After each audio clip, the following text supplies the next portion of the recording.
కేరళకు చెందిన నిమిషా ప్రియ అనే నర్సు ఉరిశిక్ష వాయిదా పడింది. యమన్ ప్రభుత్వం దానిని తాత్కాలికంగా వాయిదా వేసింది. ఈ వార్త నిమిషా కుటుంబానికి, ఆమె ప్రాణాలను కాపాడటానికి ప్రయత్నిస్తున్న వారికి కొంత ఊరటనిచ్చింది. ఈ కేసు గత కొన్ని సంవత్సరాలుగా భారత్లో, ముఖ్యంగా కేరళలో తీవ్ర చర్చనీయాంశంగా మారింది. ఒక భారతీయ పౌరురాలి ప్రాణాలు కాపాడటానికి భారత ప్రభుత్వం, వివిధ స్వచ్ఛంద సంస్థలు, కుటుంబ సభ్యులు చేస్తున్న నిరంతర ప్రయత్నాలు ప్రశంసనీయం. ఈ క్లిష్టమైన సందర్భంలో షరియా చట్టం ప్రకారం బ్లడ్ మనీ చెల్లించి మృతుడి కుటుంబం నుండి క్షమాపణ పొందడమే ఇప్పుడు నిమిషాకు మిగిలిన ఏకైక ఆశగా నిలిచింది. నిమిషా ప్రియ కేరళలోని పాలక్కడ్ జిల్లాకు చెందిన 38 ఏళ్ల మహిళ. 2008లో మెరుగైన ఉపాధి అవకాశాల కోసం ఆమె నర్సింగ్ వృత్తిని ఎంచుకొని యమన్కు వెళ్లారు. అక్కడ ఆమె నర్సుగా పనిచేస్తూ జీవనం సాగిస్తున్నారు. 2015లో నిమిషా యమన్ పౌరుడైన తలాల్ అబ్దో మహదీతో కలిసి ఒక క్లినిక్ను ప్రారంభించారు. ఈ క్లినిక్ స్థాపన నిమిషా జీవితంలో ఒక కీలక మలుపుగా మారింది. అయితే వీరి మధ్య సంబంధాలు క్రమంగా క్షీణించాయి. నిమిషా ఆరోపించిన దాని ప్రకారం మహదీ తన పాస్పోర్ట్ను అక్రమంగా స్వాధీనం చేసుకొని ఆమెను శారీరకంగా, మానసికంగా హింసించడం మొదలుపెట్టాడు. అంతేకాకుండా క్లినిక్ నుండి వచ్చే ఆదాయాన్ని కూడా మహదీ బలవంతంగా లాక్కునేవాడని ఆమె ఆరోపించారు. ఈ పరిస్థితుల్లో తన పాస్పోర్ట్ను తిరిగి పొంది స్వదేశానికి వెళ్లాలని ఆమె తీవ్రంగా ప్రయత్నించారు. ఈ ప్రయత్నంలో భాగంగా 2017లో మహదీకి అనస్థీషియా ఇంజెక్షన్ ఇచ్చింది.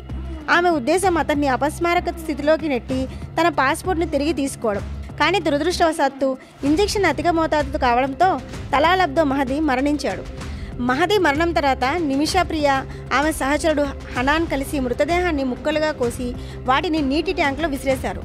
తమ నేరాన్ని దాచడానికి ప్రయత్నించారు. అయితే యమన్ పోలీసులు వారిని అరెస్టు చేసి విచారణ ప్రారంభించారు. ఈ కేసు యమన్లో తీవ్ర సంచలనం సృష్టించింది. 2018లో యమన్ కోర్టు నిమిషా ప్రియకు మరణశిక్ష విధించింది. ఈ తీర్పు ప్రపంచవ్యాప్తంగా ఉన్న మానవ హక్కుల కార్యకర్తలు, సంస్థల దృష్టిని ఆకర్షించింది. నిమిషా తరపు న్యాయవాదులు, ఆమె కుటుంబ సభ్యులు ఈ తీర్పును సవాల్ చేస్తూ అప్పీల్ చేసుకున్నారు.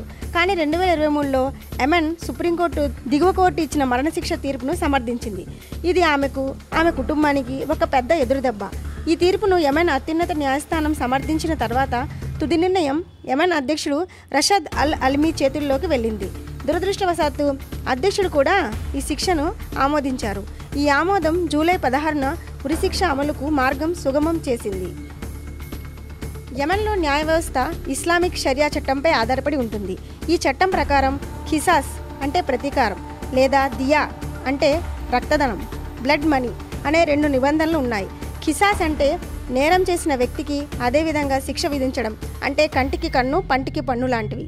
అయితే దియా లేదా బ్లడ్ మనీ అనేది మృతుడి కుటుంబానికి కొంత మొత్తంలో పరిహారం చెల్లించి వారి నుంచి క్షమాపణ పొందడం ద్వారా నేరస్తుడికి శిక్ష నుండి విముక్తి కల్పించే అవకాశం. నిమిషా ప్రియ విషయంలో మహదీ కుటుంబం బ్లడ్ మనీని అంగీకరించి ఆమెకు క్షమాపణ చెబితే ఆమె మరణశిక్ష నుండి విముక్తి పొందవచ్చు. ఈ అవకాశం ప్రస్తుతం నిమిషాకున్న ఏకైక అవకాశం. ఆమె కుటుంబం, భారత ప్రభుత్వం, అనేక స్వచ్ఛంద సంస్థలు ఈ బ్లడ్ మనీ ఒప్పందాన్ని కుదర్చడానికి తీవ్రంగా ప్రయత్నిస్తున్నాయి. మృతుడి కుటుంబం నుండి క్షమాపణ పొందడానికి, వారికి ఎంత డబ్బు కావాలో తెలుసుకోవడానికి ప్రయత్నాలు జరుగుతున్నాయి. ఈ మొత్తం చాలా పెద్దది కావచ్చని అంచనా వేస్తున్నారు.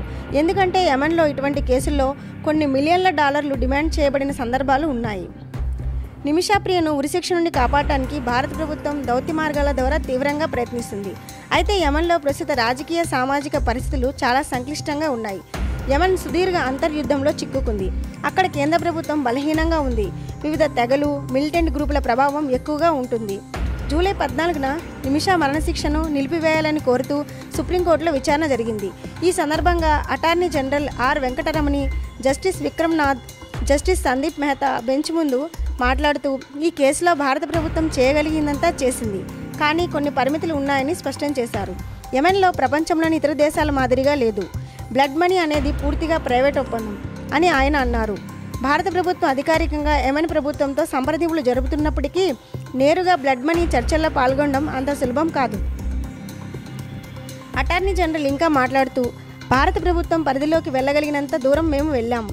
బహిరంగంగా మాట్లాడడం ద్వారా పరిస్థితిని క్లిష్టతరం చేయకూడదనుకుంటున్నాం. మేము ప్రైవేట్ స్థాయిలో ప్రయత్నిస్తున్నాం. ఇదంతా అక్కడ కొంతమంది షేక్లు, ప్రభావవంతమైన వ్యక్తుల ద్వారా జరుగుతుంది అని వివరించారు.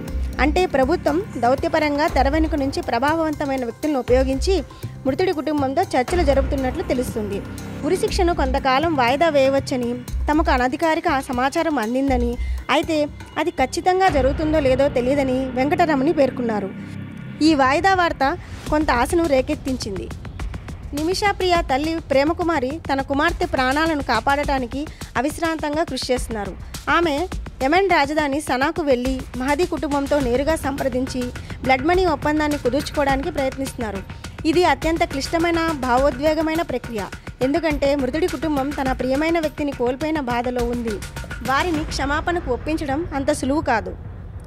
ప్రేమకుమారి ప్రయత్నాలకు యెమెన్లోని నివసిస్తున్న భారతీయ ఎన్ఆర్ఐ సామాజిక కార్యకర్తల బృందం సేవ్ నిమిషాప్రియ ఇంటర్నేషనల్ యాక్షన్ కౌన్సిల్ మద్దతు ఇస్తుంది. ఈ కౌన్సిల్ బ్లడ్ మనీ కోసం నిధులు సేకరించడానికి కూడా ప్రయత్నిస్తుంది. అనేక మంది భారతీయులు, స్వచ్ఛంద సంస్థలు ఈ నిధుల సేకరణలో పాల్గొంటున్నారు. మరోవైపు కేరళ ముఖ్యమంత్రి పినరయి విజయన్ కూడా ఈ విషయంలో జోక్యం చేసుకోవాలని ప్రధాని నరేంద్ర మోడీకి విజ్ఞప్తి చేశారు. కేంద్ర ప్రభుత్వం యెమెన్ అధికారులతో నేరుగా సంప్రదించి నిమిషాప్రియకు క్షమాభిక్ష పెట్టేలా లేదా కనీసం శిక్షను తగ్గించేలా ప్రయత్నించాలని ఆయన కోరారు. కేరళ సమాజం నిమిషాప్రియకు మద్దతుగా నిలిచింది. ఆమెకు న్యాయం జరగాలని కోరుతుంది. నిమిషాప్రియ భవిష్యత్తు ఇప్పుడు మహదీ కుటుంబం యొక్క నిర్ణయంపై ఆధారపడి ఉంది. బ్లడ్ మనీ మొత్తాన్ని సేకరించడం, ఆ మొత్తాన్ని మృతుడి కుటుంబం అంగీకరించేలా ఒప్పించడం అతిపెద్ద సవాలు. యెమెన్లో బ్లడ్ మనీ అనేది కేవలం డబ్బు చెల్లించడం మాత్రమే కాదు, సాంస్కృతిక, మతపరమైన, సామాజిక అంశాలు కూడా ఇందులో ముడిపడి ఉంటాయి. కొన్నిసార్లు బ్లడ్ మనీని అంగీకరించినప్పటికీ జైలు శిక్ష లేదా ఇతర శిక్షలు విధించబడే అవకాశాలు కూడా ఉంటాయి. భారత ప్రభుత్వం దౌత్యపరంగా తీవ్ర ఒత్తిడిని తెస్తుంది. కానీ యెమెన్ అంతర్గత వ్యవహారాల్లో జోక్యం చేసుకోవడానికి కొన్ని పరిమితులు ఉన్నాయి. ప్రపంచవ్యాప్తంగా మరణశిక్షకు వ్యతిరేకంగా ఉద్యమాలు ఉన్నప్పటికీ యెమెన్ వంటి దేశాలు ఇంకా షరియా చట్టాన్ని కఠినంగా అమలు చేస్తున్నాయి. నిమిషాప్రియ విషయంలో ఆమె ఒక క్లిష్టమైన పరిస్థితిలో నిస్సహాయంగా చేసిన చర్యగా ఆమె కుటుంబం, మద్దతుదారులు వాదిస్తున్నారు. తనను తాను రక్షించుకోవడానికి ఆమె ఈ నేరానికి పాల్పడాల్సి వచ్చిందని వారు పేర్కొంటున్నారు. అయితే యెమెన్ న్యాయ వ్యవస్థకు ఇది హత్యగా పరిగణించబడుతుంది.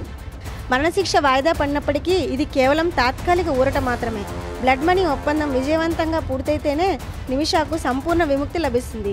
ఈ క్లిష్టమైన గడియలో నిమిషాప్రియ ప్రాణాలు కాపాడటానికి అన్ని వైపుల నుండి ప్రయత్నాలు కొనసాగుతున్నాయి. ఇది కేవలం ఒక వ్యక్తి ప్రాణం గురించిన విషయం కాదు. ఒక దేశ పౌరుడి ప్రాణాలు రక్షించడానికి ప్రభుత్వం, ప్రజలు చేసే సమిష్టి కృషికి ఇది ఒక నిదర్శనం.